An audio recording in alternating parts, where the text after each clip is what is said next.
Hello, hello! My name is Bisa, and welcome to this thing. Welcome to the extras video to rewatch Season 1, where I took my 5-year-old Symphogear reviews, updated them, and then added an Exive review onto the back because that show is a few years old now as well, older than Axis was when I actually made its video for the first time.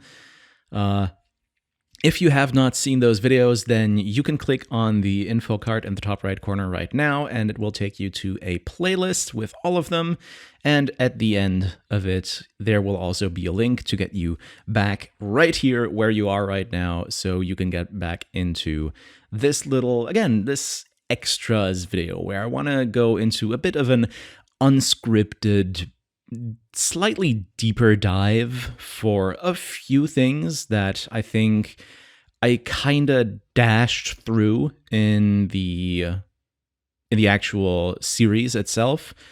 So first off, I want to establish a bit better what rewatch actually is, because I feel like a lot of people just see it as another type of anime review, right?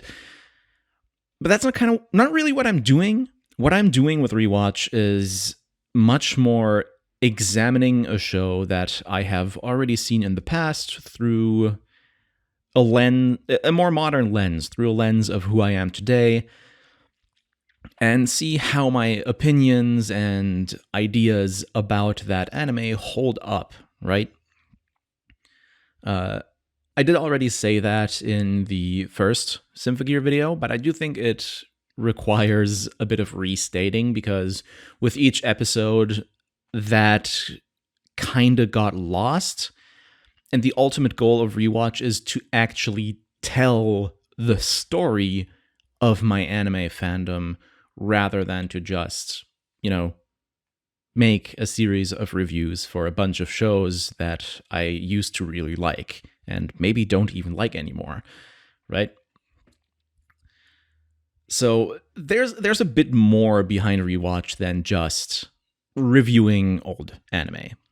And Symphogear is important to me because it was my gateway anime. It was the first anime that really showed me what, like, the amount of sheer variety there is to have with an anime, the amount of incredibly diverse experiences that you can have even within one genre of, in this case, magical girl shows.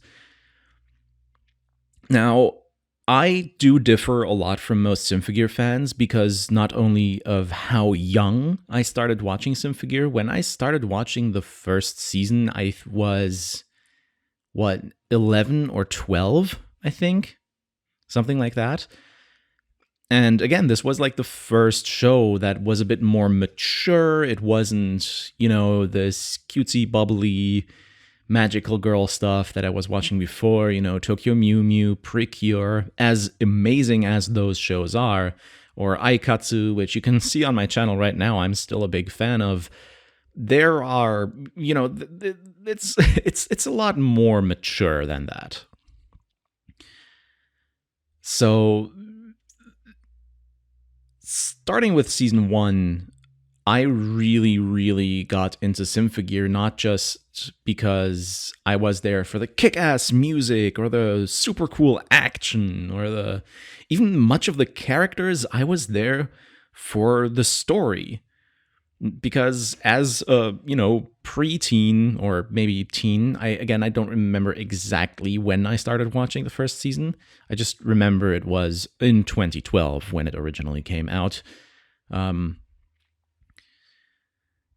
Is that I latched onto that more mature and darker story as someone who themselves was just entering puberty, because it was that first more mature piece of media in general that I enjoyed, right? And with that comes a very different perspective than what most Symphogear fans that are still around today put into the show, because I'm just gonna say this: the vast majority of people that are still Symphogear fans today were there or started being there from GX onwards. I'm not saying they only came to the show from GX onwards, or they only came to the show for GX and afterwards.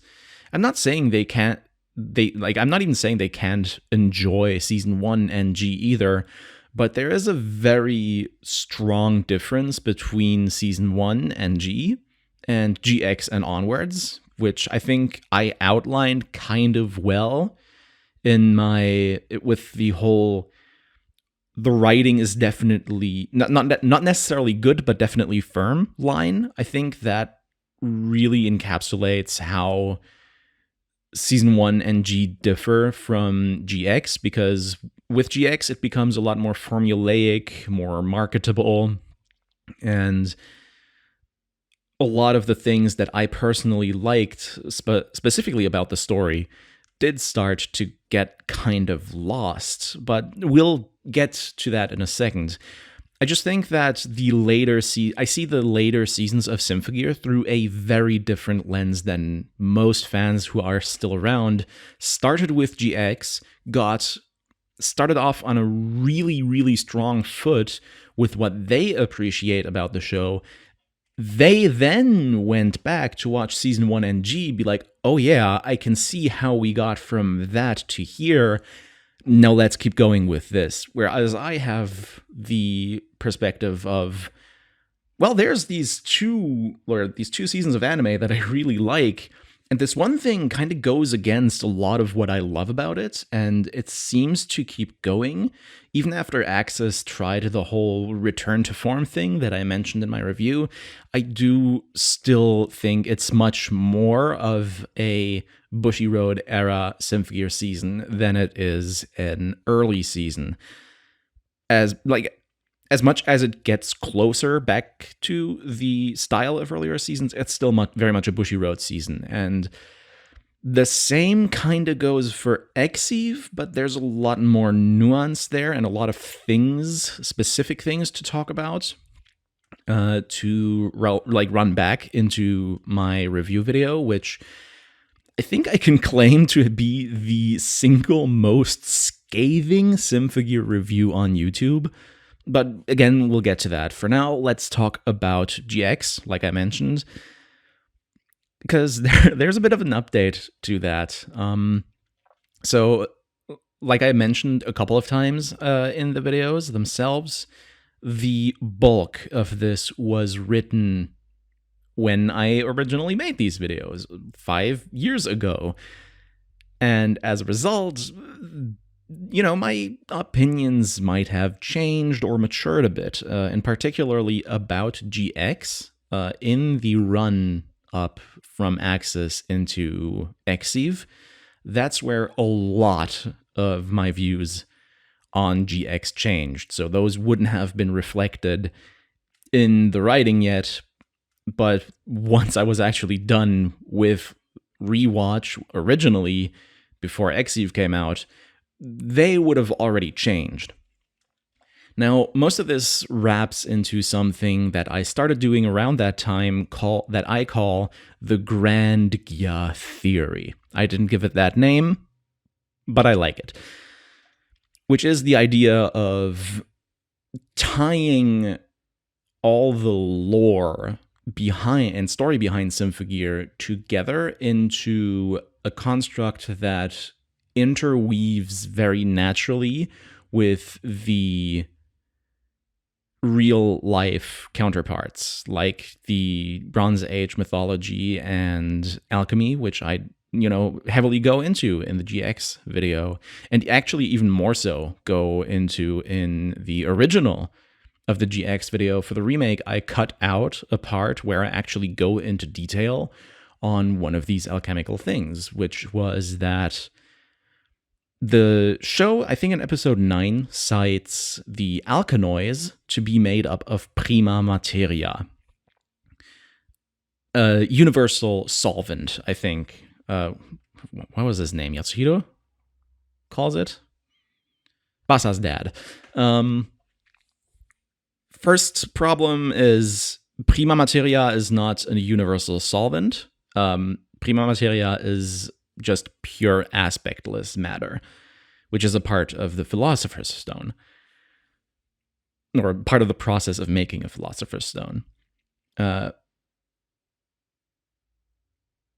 is, however, a universal solvent called alkahest, and the residue from dissolving something in alkahest is the basic elemental aspects that something consists of and the alkahest itself. So, for example, if you were to dissolve a sword in alkahest, you would probably get mercury, lead, and a bunch like earth, maybe just even just earth, wind, and alkahest, maybe some mercury again, or quicksilver is what it's still called here. But you heard a thing there, right? Lead. And a big point about alkahest is that they don't have the same trans-dimensional abilities that noise have, where conventional weapons can't hurt them. We see that Song is able to fight back against alkanoids using conventional weapons, in particular high explosive weapons like rocket launchers and normal rifles even. And, well, there you go. If alkanoids are universal or are life forms made of the universal solvent, or alkahest, then there are some things alkahest can't dissolve, and that's something that already consists of prime elemental aspects, which are earth, fire, wind, water, and lead, which is the most basic metal. So lead bullets could hurt alkahest, or alkanoids, sorry. There's one of those like little incongruences that pop up from Kaneko's writing that are all over GX, but once you go even like a bit deeper than that, if you go beyond correcting the small mistakes he made here and there and actually try to connect a lot of the imagery that I don't even think they like deliberately put in there, things actually start coming together incredibly well. And one day I will definitely make a big video, if not video series, about the Grand Gia theory where I go over all of that.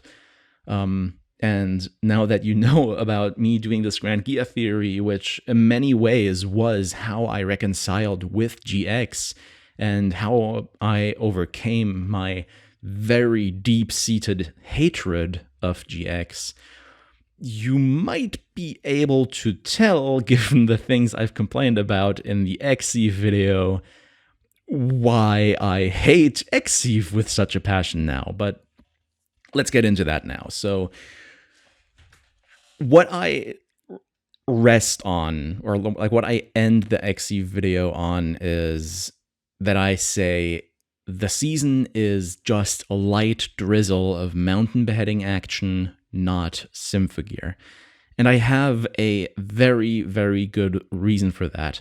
I play up my rage at Xeve a lot in the video, to the point where it does seem like blind hatred, but there is a lot behind that, and I do think that Xeve is, if nothing else, the season of incredible amounts of lost potential. And I'm actually not the only one. If you remember, I mentioned the whole dating thing, where Xeve is dated 3 decades after G. Now, first and foremost, a lot of people just say, well, the dates in Season 1, G, I think there's even one in GX, those can't really be seen as canonical dates because they are such small details. It doesn't really make sense to base something on them. They are just there as general details rather than actual, things that are shown to you for the sake of world building, which is something that does apply to the concert banners that show the 2045 date in Xeve. Now, me wanting to reconcile the absolute batshit insanity of what Xeve does with the show's lore together with this whole date thing, I proposed the potential back then when it was airing that, hey, maybe Xeve happens in a separate timeline from the rest of the show, because for one, they dropped the whole chant that, or I guess chant, that strings through the subtitles of each season and just said, oh yeah, create a world with the light not even God knows. And for one, that it's these big shifts in world building and this massive date discrepancy that led me to believe this. And at first I was laughed out, and I haven't looked back into the depths of the Symphogear community much, but the little bit of like looking around I've done, it seems that over the years of my absence, that theory has actually gained a bit of traction. If anyone who's really still into Symphogear is watching this, please let me know what your take on that is. I understand if you think it's just kind of stupid, but, I just like to hear from you. But anyways, what I think the real core problem of Xeve isn't that it's, written with all that oversight. I do think there was a lot of oversight, but I don't think it's there out of incompetence. Rather, it's something that happened out of a desire for the staff to make something that really sends the franchise off with a bang. And for me personally, they did it in all the wrong ways. For me, what they did is they loaded this thing up so much to the brim with fan service that nothing else of value really came from the season. Pretty much all the problems I point out in my review come down to them just doing fan service and basically nothing else. Fan service at the cost of everything. And that I do not like, not at all. Because once you go and look at the single occurrences of this, like for example, Hana Sakuyuki amalgam version, that is by far, in my opinion, the biggest banger of the entirety of Xeve.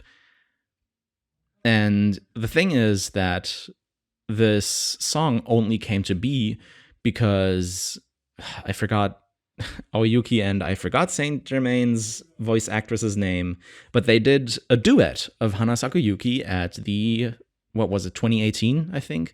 The Axis live concert, right? And both themselves and the audience loved doing it so much that they were like, hey, can we do this for the show? And they went and did it with Hana Sakuyuki amalgam version. The problem is that with this bit of genuinely fantastic and incredible fan service, they set something up for the rest of Amalgam that they would have had to basically force the other VAs, or at least two pairs of other VAs, to do something that isn't really something they wanted to do for this season. And I think a lot of this was also just them doing whatever the hell they wanted with this season.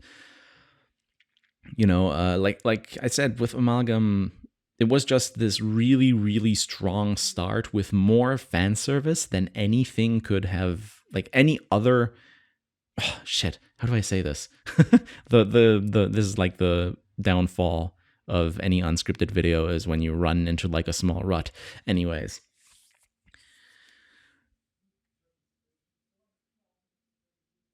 Like the same thing goes with another point that I bring up. Let's just ditch amalgam until I can formulate that point better.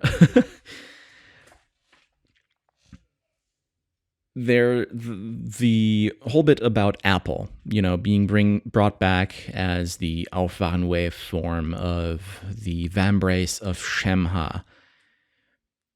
That's fan service. Like, I complain about how it's brought up, played around with here and there for 4 episodes. And, yeah, of course, the connection is made that, hey, Ergetlam is actually the arm of Enki that Shemha cut off. That's cool. Yeah, sure, but this still doesn't resolve anything about how the Lulu Ameru, or later Maria's ancestors, came to use this song, right? It really looked to me, at least, like they were going to question Maria's origins through this song, through the idea of using or of having this song be very relevant to the story again. And it just kind of went nowhere, because what they wanted to do with this was make the fans that liked G happy by calling back to it in a very imaginative way that connects right to the final boss of this season and the entire show. That's fine. That's good fan service. That's fantastic fan service, actually. But there's so much more stuff there that was left unexplored, because right? It's all sorts of that kind of stuff. The same again with Tsubasa's character building. Actually, that was fan services targeted at people like me. I've always wanted a story where Tsubasa was more of an anti-hero. That was the first, like the biggest thing, the biggest idea that stood out to me when I heard that there was a 3rd season coming after G. I was like, whoa, shit, a 3rd season of Symphogear. What kind of stories could they still tell? Maybe like Tsubasa going rogue or something like that, trying to revive Kanade or some wacky shit like that. And then, like, here's the thing. A lot of times fans think they want something that really they don't want, and that's what I got here. I saw my own desire for the show reflected back at me in the worst way possible, in a way that really felt like it tainted the vast majority of the character development that Tsubasa had gotten up until this point. Of course, I do not want to downplay how traumatic of an experience it must be to have to relive a concert being attacked by noise like that, right? I that's something that is very integral to her character, and trauma repression, or what's the word? Relapses are a very real and important thing to talk about. But that's not what Exive does. Exive just says, oh yeah, no, Kanade, or Tsubasa, sorry, she's, this incident broke her, and it set this seed that allows them ultimately to just control her and make her go rogue. It's really just bizarre after pretty much Tsubasa's entire arc for the past 4 seasons, though season 1 especially, has been to move past trauma with the people that you find yourself surrounded by and the support that they offer to you. And that just gets completely flipped on its head in Exive in a way that I think is, for one, very clumsily executed, and secondly, just doesn't have a lot of, payoff in the end. It's just kind of a thing that happened for reasons that aren't really apparent in the end. It's just kind of there, and Like, sure, in the end, she overcomes the pressure of her own family that is still there, but it does go to some cool places, questioning the whole being a sword, being a guardian thing that, really heavily rests on her shoulders. But there too, it just doesn't really seem to do much with it. The only really subversion it does there is that she goes through the incredibly short arc where she sees her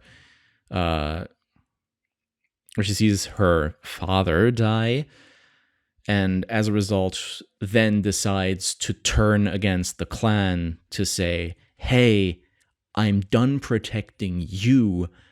I'm gonna be protecting what I care about now. But, like, that was already kind of what season 1 said.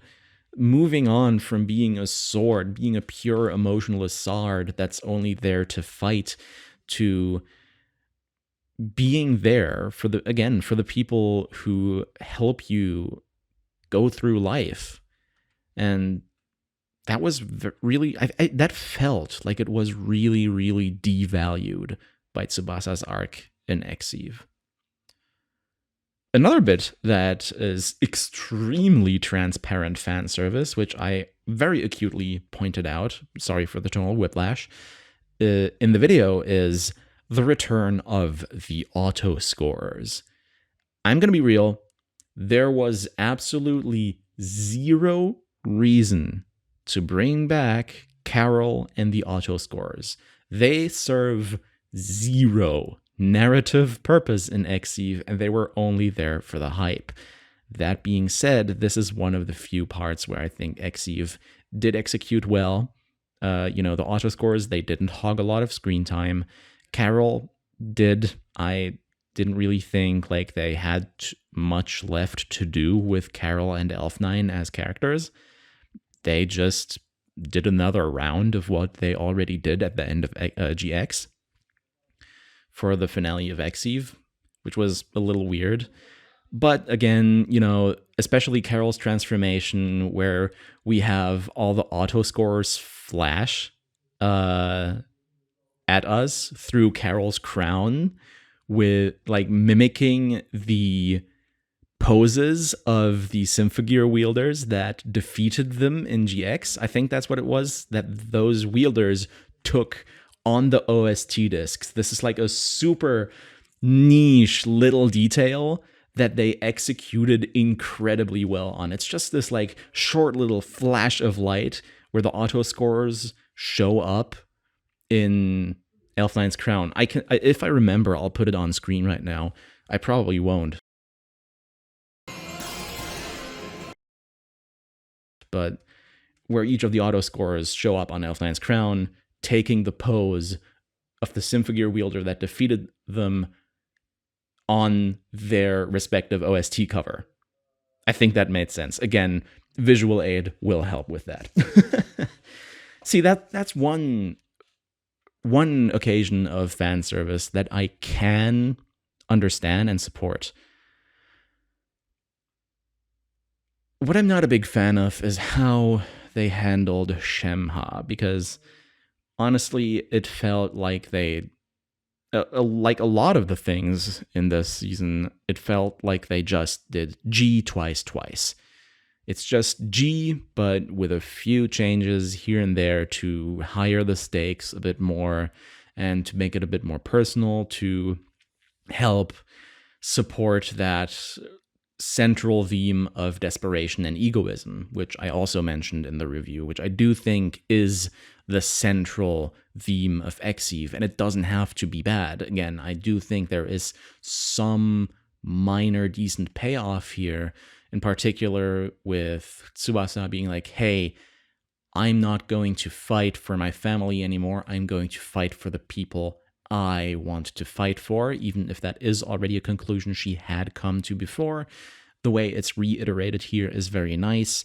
And obviously, at the end, Metanoia, Biki taking Miku for herself, very good way to pay that off again, but it's mostly a fan service thing. I personally was never a big Hibimiku fan or shipper. I understand why people ship Hibimiku. It is a very, like, as a ship, it's like a very obvious one. But to me personally, Hibiki always read in a very aromantic way, like a kind of too dense and too Genki for romance type of deal. Which is also why I believe at the end they kind of cucked us out of the confession scene, which is actually something that does exist in XDU, the mobile gacha game for Symphogear. There, the final scene, does actually stretch on. That being said, the XDU's like replays, quote unquote, or story missions that go along the timeline of the anime, they all have like minor changes here and there that kind of split them off into their own timeline. And then for what was it, 3.5 and 4.5, the main series timeline just kind of switches over into the XDU timeline for a bit before returning to its own thing. Which that's another reason why I am like really in support of the Xeve takes place in another timeline theory, because Hibiki's character is very different. We have the whole stuff that I mentioned earlier, and it's not even a new precedent. XDU had been doing parallel universe stuff for years by the point Xeve came out. So that's my a bit more nuanced take on Xeve. I do still very much think that it is by far the worst season of Symphogear. That being said, I can totally understand why pretty much anyone else that loves Symphogear would enjoy it more than I did. And I will be honest, I still enjoy it as a pure dumb fun action show, which is at its heart what Symphogear is. It's a pure dumb fun action show, and for that I can't fault it. For being that, I can't fault it. I can just say, hey, Xeve isn't for me. That sucks, as the finale, especially after Axis, seemed to right the ship a lot. But that's also just kind of not the whole story. What I'm telling you right now is filtered through like 4 years of hindsight. That's a lot. Symphogear is turning 12 soon, and another anime project has already been announced at the tail end of its 10th anniversary a couple of years ago. Or, well, last year, I guess. It's going to be interesting to see what that is. Personally, I hope that it's going to be a season 1 and maybe a G recap movie, because I do think it would be really cool, as much as I think that the art style is a big part of the identity of the first 2 seasons. It would be cool to see them remade, right? It would be really cool, be honest. But anyways, what I've been saying about Xeve has been filtered through a very, has been filtered through 4 years of marinating on my opinions through a lens of someone who's been disillusioned from the community for a long time, and of someone who has very different views on Symphogear in general. However, I do have a fragment of a very different me that doesn't really, where those caveats don't really apply. And that's what I want to show you over the next roughly 30 to 40 minutes, because I recorded my live blind reaction to the end of Symphogear. What will follow will be my, as I said, personal blind live reaction of Zenki Zesho Symphogear Xeve episode 13. There will be a timer on screen, so you can sync to it if you want to watch along with me, because, like, if you don't know what I'm reacting to, what's happening on screen right now, that's kind of dumb. But yeah, I hope you enjoy my reaction to the finale of Symphogear, where my journey, my 10-year journey that started my anime fandom, concluded. And I hope you enjoyed this sort of ranty, more freeform video, and have a good one. All right. Oh boy. So I'm here. We're about to go right into episode 13 here in 5 minutes. I'm syncing up with a few other people through SciTube. So that's why we're doing this here and right now. A little bit of pre-talk because, oh boy. This is the finale of a show that has defined the last 7.5 years of my life. And good lord. Well, I don't think that this will be the definitive end of Symphogear. There will probably be something like a spin-off or whatever. Here. At some point in the near future. But, let's be honest, with this being the end and being advertised as such, there's not much going to be anything more from our main cast. Maybe re-releases of season 1 and G, maybe? That's what I'm hoping for in terms from the main or the current main cast. But yeah, right now my heart is just racing so goddamn hard. I'm just fucking sorry, I'm readjusting my mic a little. I don't want it to end, but at the same time, it deserves to just be put out of its misery at this point. I'm gonna miss Kia, but it's not gonna be over after this.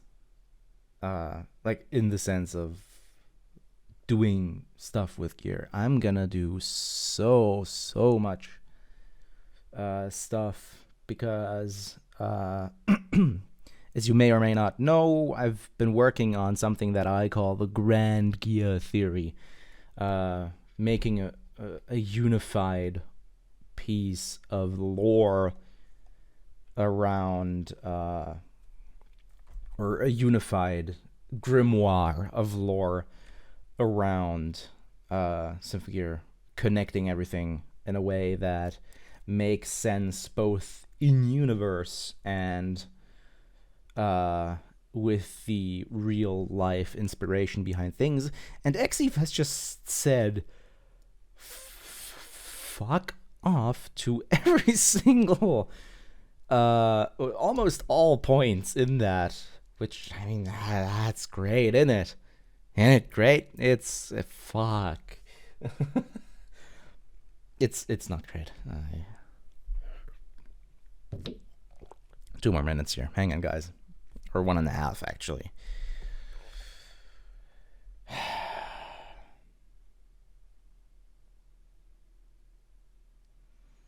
I don't have all too high hopes because overall Exif has been a very, very mixed bag for me personally. It's been an amazing ride, don't get me wrong.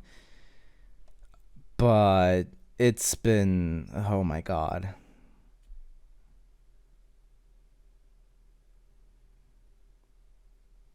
This is the end. This is the sun.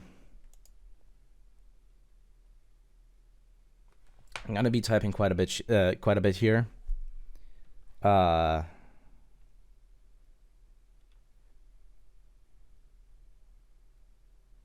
because again, I'm syncing up with a few other people. Again, link to the Discord server is going to be in the description. They're a great bunch. Oh man.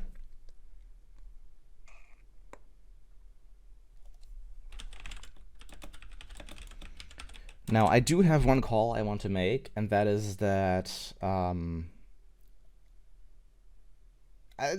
think we're like, for an epilogue, we're gonna get everyone having moved on into new occupations, because, well, again, this is in case of a good ending. We don't know if there's a good ending. Well, we do, but I don't. The episode's, of course, already aired, but I haven't seen it yet. What I'm saying is I hope there's going to be some sort of a good end.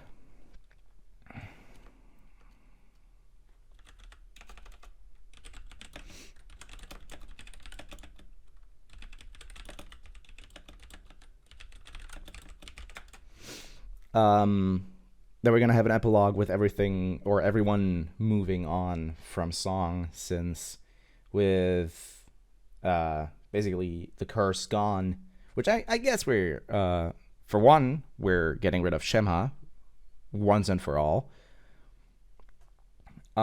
Because of fucking course we're making a future with the light not even God could know.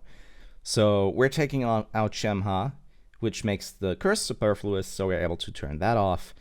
And so we're going in with, or we're gonna end with Song being dissolved and everyone moving on with their own little things. And we're, for the epilogue, we're gonna have like everyone in their new occupations. And maybe a get together in like the Flower or something, like everyone coming together after the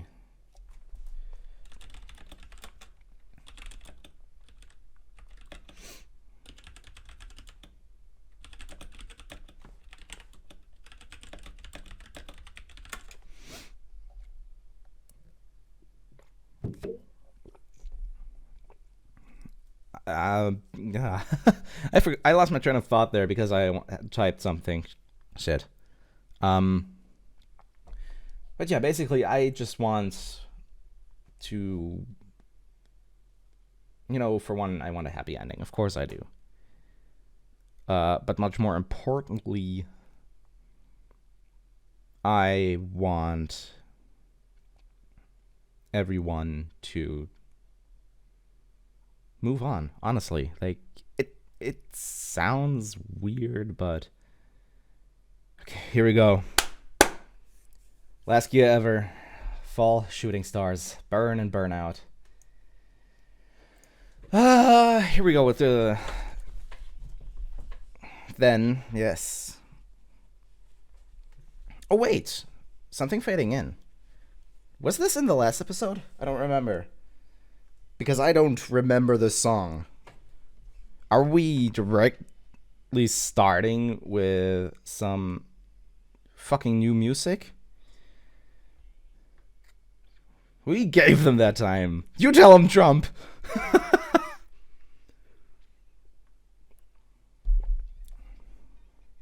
Wow, what an anticlimactic.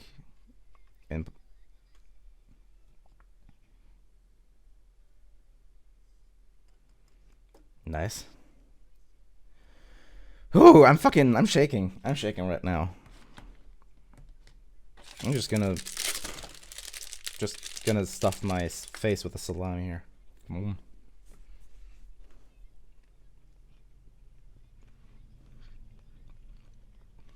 That's what you want to think, Carol.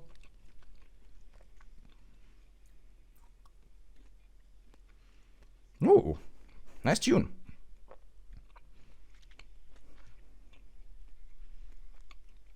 Is this a fucking septet?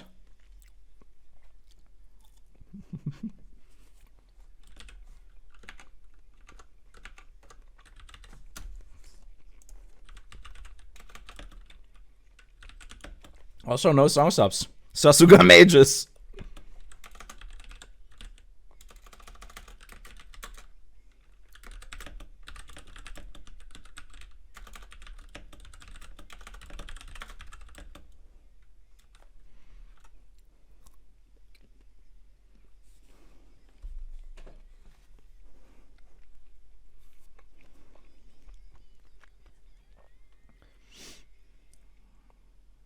shit. Fucking hell.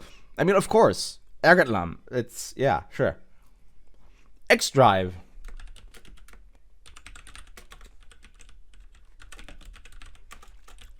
EX Drive. Sasuga Mages. It's not how that works.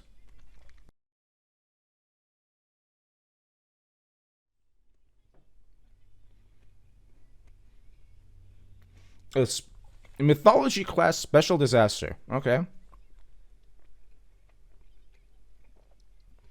That's a big mirror.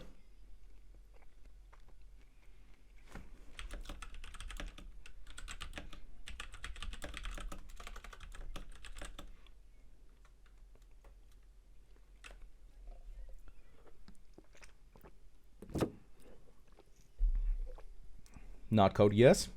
Love it.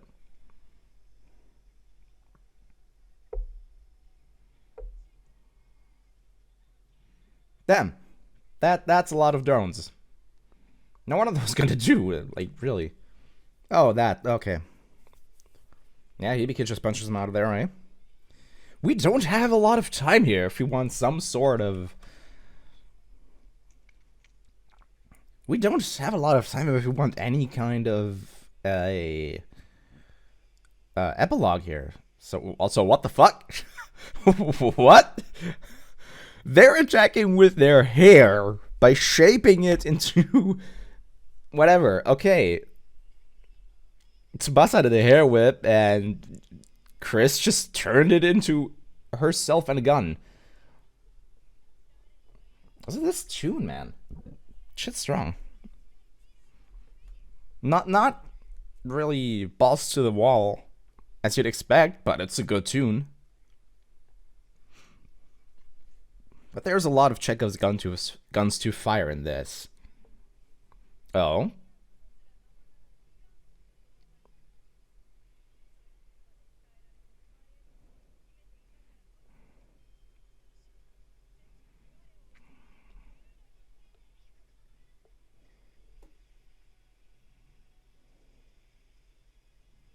Of course.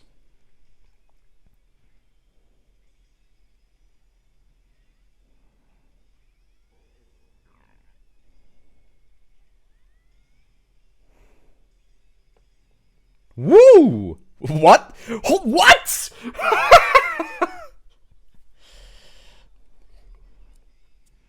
What's this shit now? No. Slight disappointment. I thought the song was transitioning into Symphogear there.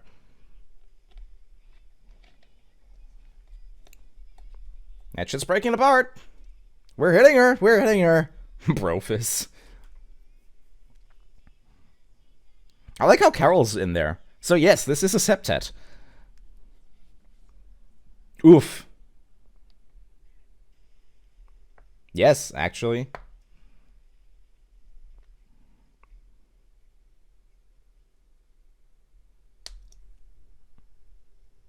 Oh boy.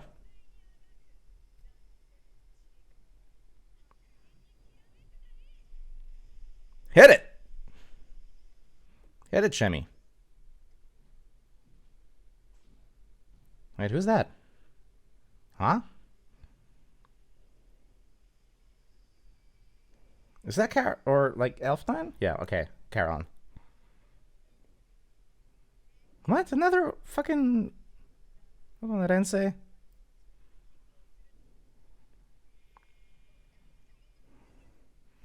Just fucking stop with the memory burning already. You already just gave no fucks about that 3 times this season. Stop trying to make it dramatic. You already... God fucking damn it.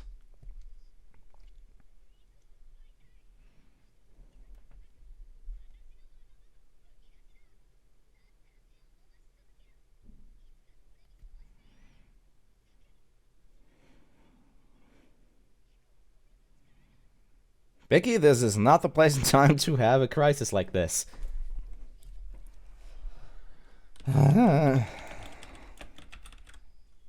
Oh shit.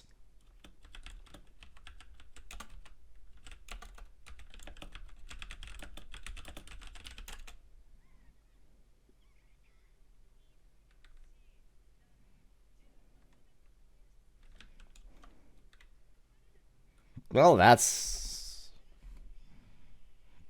the most unnecessary sacrifice I've ever seen. And the most, again, inconsistent sacrifice. Which, I mean, fuck, why? Huh?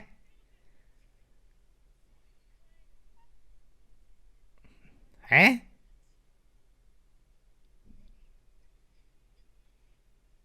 What?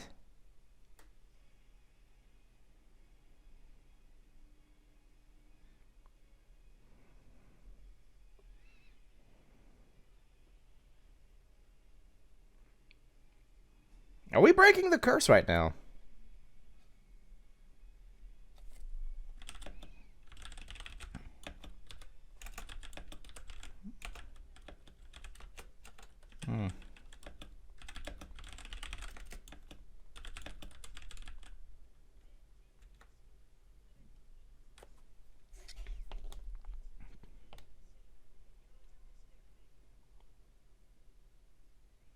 Yeah, Hibiki's gonna have none of that.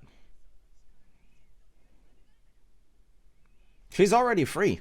She's already free of the curse. You can't free her anymore.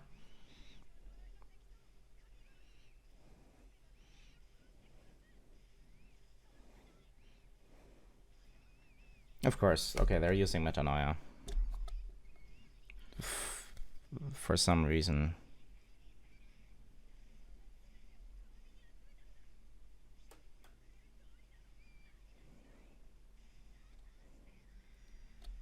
Oh, there we go. She said the thing.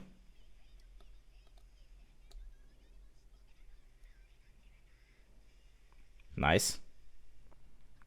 Wait, what? That crystal. Okay, I'm noting that. Also this guy. These guys, well, just Dalai Lama.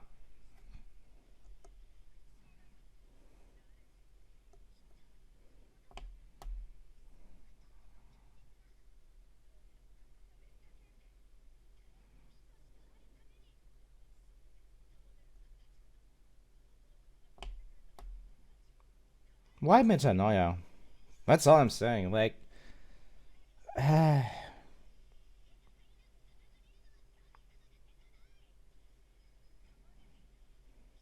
just yeeted the curse for with, or what?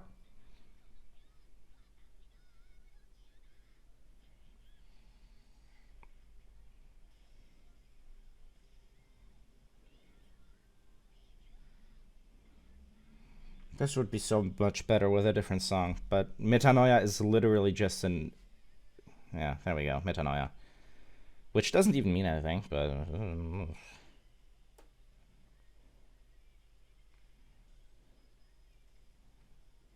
There's the... There goes the bracelet. And Shemi's dead.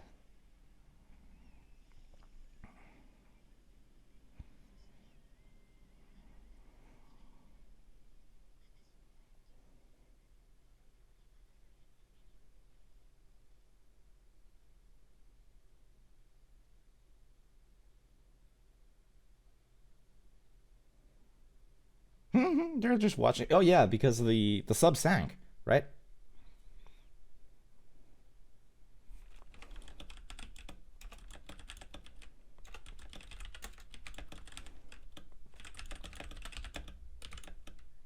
What?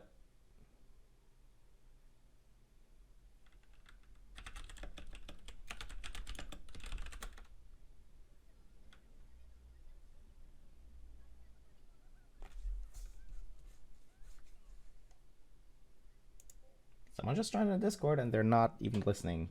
They're not even in the view, in the group view, as far as I know.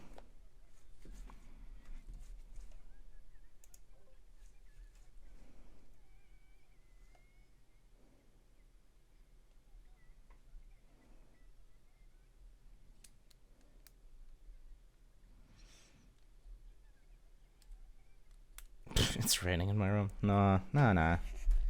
Like, the thing is, I couldn't give a shit about this if I wanted to, because, again, they just treated this so poorly. they handled this entire arc about Carol and Elf9 reuniting with themselves, basically, so poorly. Whatever.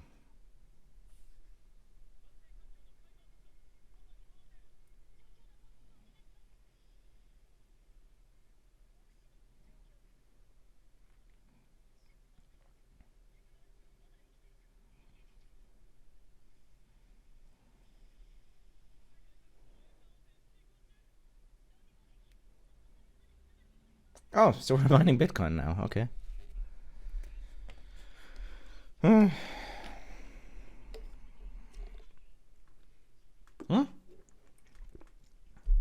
Why is she out here again now?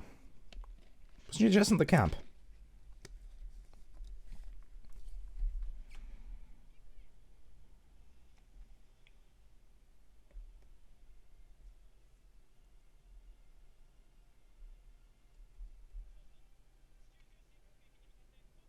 We're right to Earth's core. Okay, sure.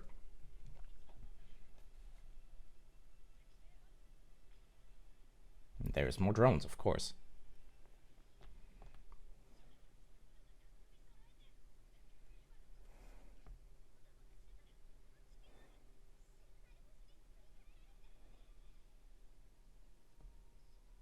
Yay!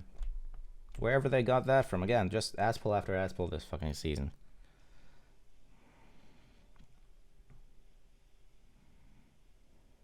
You just obliterated it for the second time, and you're bringing it back not even 10 minutes later.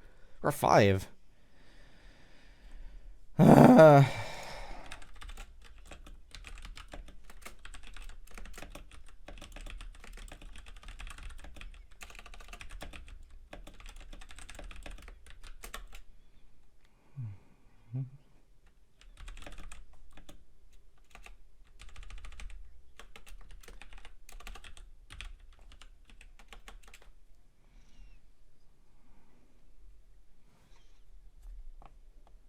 I mean, it makes sense that Miko now has the knowledge of Shemha, to some extent.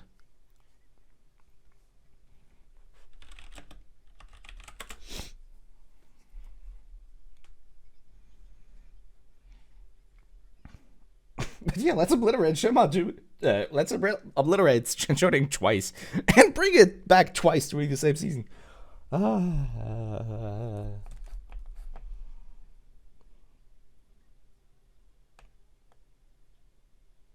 Yeah, the unified language, that's... Yeah, that... Oh, nice. They're actually bringing in some cool concepts here.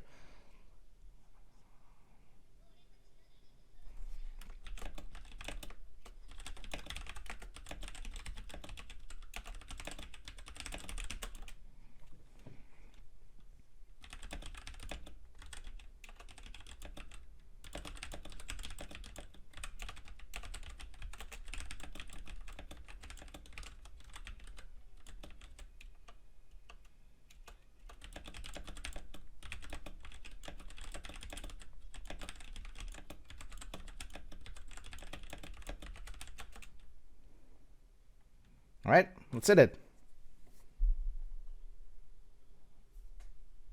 I'm trying to find the lyrics here, but...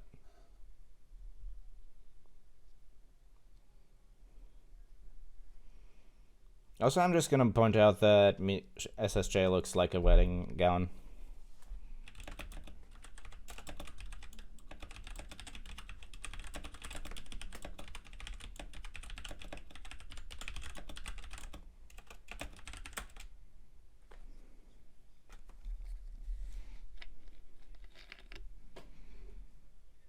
Well, yes. They even use the fucking... Oh my god.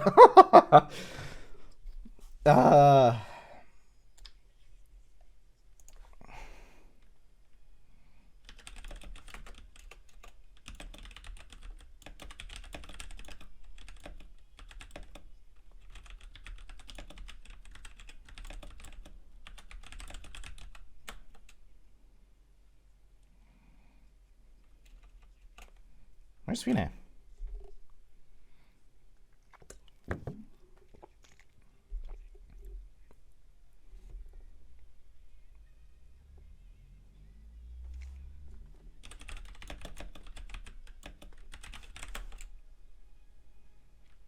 Oh, that cue.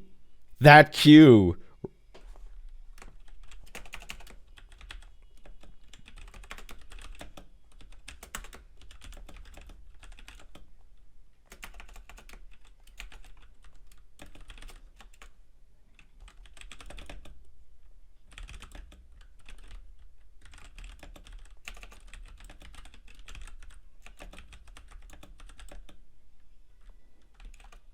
Hit it!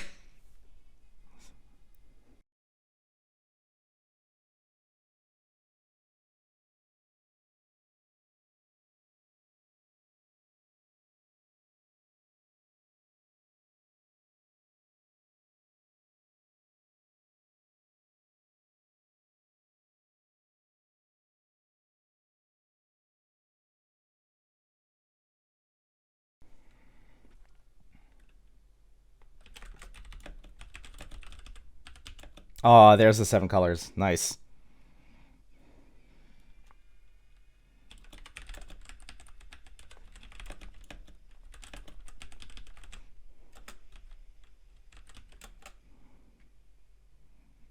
Here goes.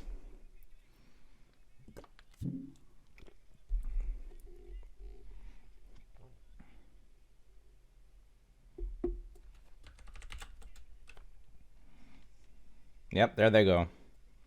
Gears are breaking up.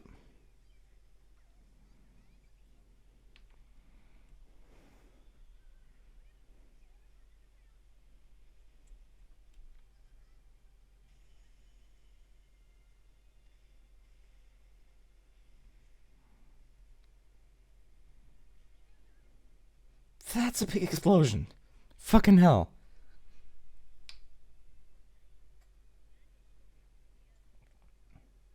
What?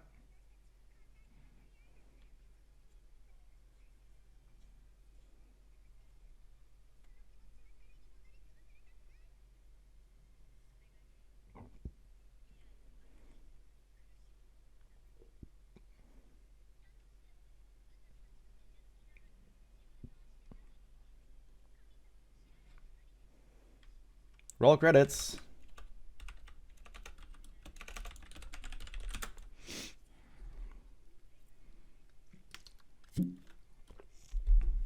Well, there we go. They defeated the gods. So basically, yeah, that, in an alchemical sense, does allow them to just do that now.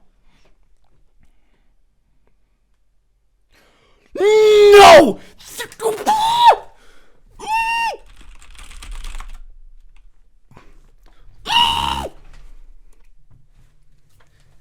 Yes!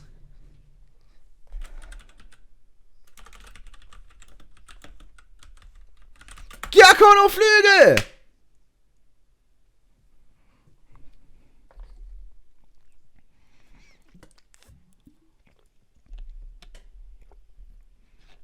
Hit us with the epilogue.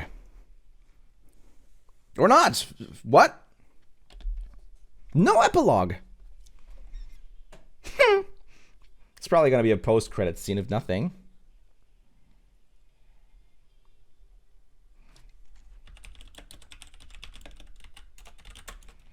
Post-credits bliss. Come on. Like we have like 2 more minutes left. So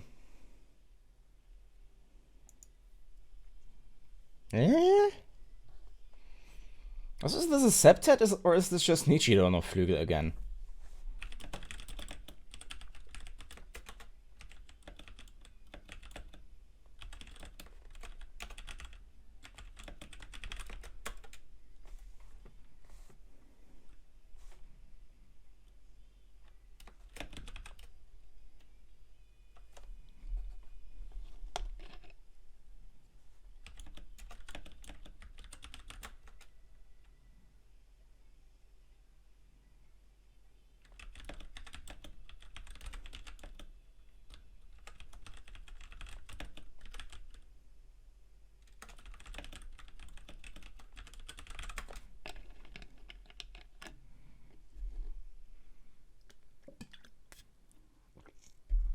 Oh shit. Grave of the Clan. I mean, they're the last ones left, right?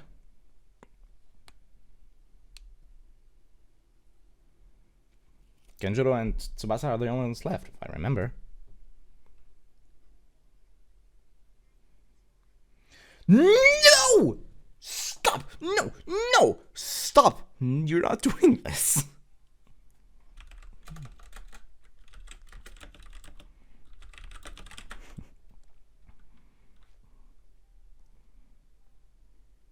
Nice. Come on, Meteor Rain.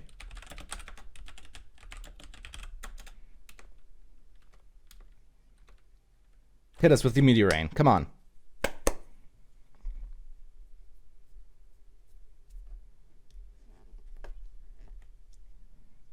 Aw. Yeah. Well, there were two, at least. They cut away. Yeah, fin. Huh. Nice. Cox! Confirmed friends! Yes. Now let's mute this stuff here. Kaniko's just laughing his fucking ass off. Okay. Well, as a finale, that was a little shit. I'm gonna be honest. I'm gonna be brutally honest. As a finale, that was kinda shit. But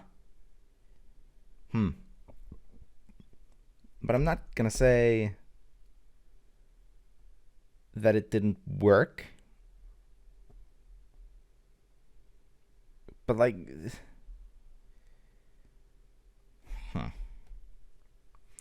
I am very conflicted right now because this was a character finale.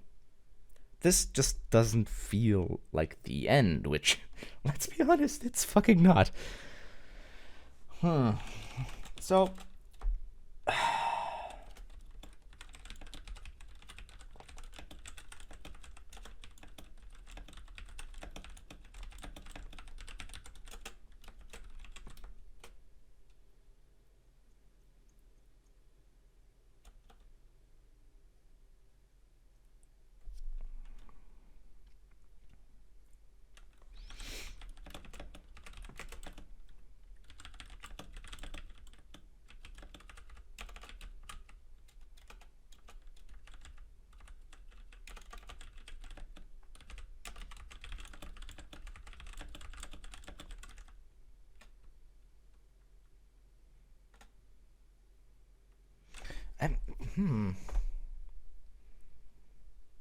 it's really, really hard to say how I feel about this. Because, like, aside from the choices being made that I don't like with Metanoia and everything, again, Metanoia is just not a Symphogear song, period. You can't convince me otherwise. It's not gonna change. There was a lot of really interesting stuff in here that I am definitely going to have to take apart frame by frame, possibly, to some extent. But all in all, I would say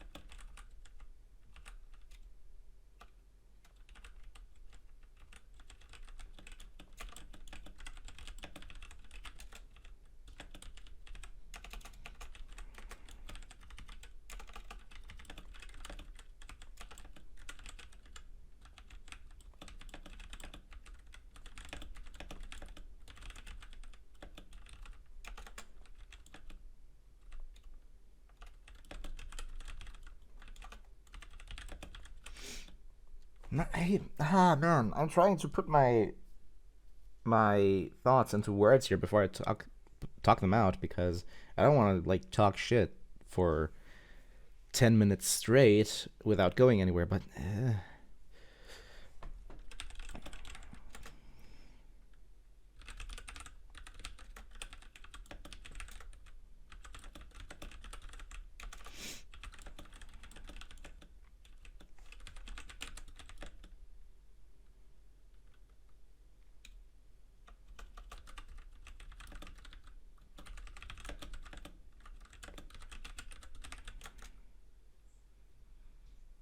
Like, with how rushed this season feels, there are so many points that weren't explored at all because we just wasted time diddling around with Noble Red in the middle part and the beginning, for them becoming effectively irrelevant later on. Like, without Noble Red, with just going to the into the whole god stuff, there would have been so much more stuff and depth to go into with the ideas that we were for fact exposed to. Like, what the fuck happened to the what the fuck happened to the relationship between Shemha and Agadlam? While, of course, that the major point, which again nobody really didn't see coming after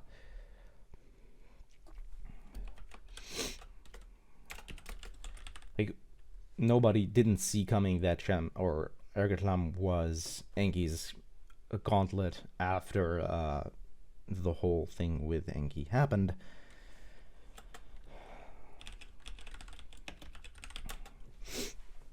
Man, there's so many things I would have done differently with this, but I see why they did what they did. But this just doesn't feel like a proper ending. It feels like, that's the thing. I've become desensitized to Symphogear's absolute fucking madness so much that it doesn't impact me anymore. And aside from that, what else is there really to say? I hoped a lot more from this finale, to be honest. I'm not disappointed. I'm happy that we're sending off Gear. Or at least the main story of Gear.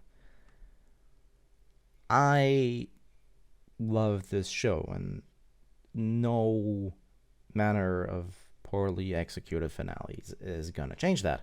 Or even poorly executed just anything. As much as I love Season 1 and G, I've come to appreciate GX for what it brought into the show because of the Grand Gear project. Just because, or the Grand Gear universe, or the Grand Gear theory, because there's so much stuff there that you can use. And like I said,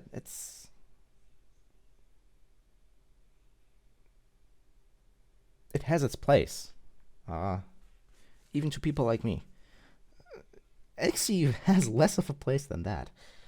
XE just feels poorly executed after the major setup that Axis brought us, and it's all just really, really weird how they decided to follow through on this without really delivering on anything. Like, the only thing that we were delivered on was the custodians, but even then, man, I'm just gonna stop recording here, and I'm gonna go and start writing up some stuff, and maybe then I'll like record a rant or something. I will definitely make a video very soon on XEVE, of course, whenever I get around to grabbing all the episodes and, again, writing a script and everything. But until then, my name has been Bisa. I've been talking for 40 of 25 minutes, and Have a good one.